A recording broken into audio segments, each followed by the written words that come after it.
Allo, Dilnoz? Ha, yaxshimisan qizim? Vaalaykum assalom, tuzukmisan? O'tiribsizlarmi? Qiynalmayapsizlarmi ro'zalar bilan? Ha, yaxshi. Bugun sizlarga iftorlik qilib bermoqchi edim. Bir onalaring sizlarga iftorlik qilib bersin. Singillaringga aytgin, Oydin, Go'zal, Sarvnozlarga aytgin. Hozir mana qo'yog'i qo'yg'ushida sho'rvani solib qo'ydim. Limillab qaynab turibdi.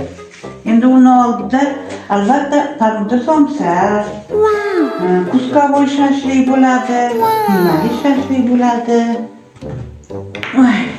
Chaqchuqlar bo'ladi, shirinliklar bo'ladi, tort bo'ladi, suklar bo'ladi. Hamma yo'q bor.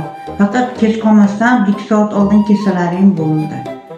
Ha, aytgandek, Sardorbekka aytib yuborgin, o'sha nima og'iz ochishdan 1-2 soat oldin qo'y go'shti, qo'y yog'ini tashlab ketsin.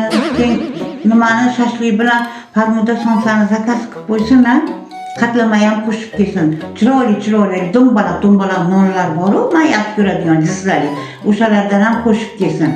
Sarvnozga aytgin, chaqchuqni olib kelsin, pista bolamni olib kelsin. Ilhomjonga aytsa, olib beradi. Ilhomjon kuyovim sirali olib beradi.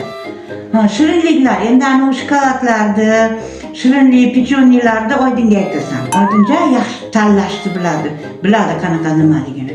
O'zing endi sok olib kelgin, mevali soklardan olib kelgin, napitkalardan olib kelgin. Kech qolmasdan hamma narsani olib kelaveringlar. Bir onalaring sizlarga iftorlik qilsin.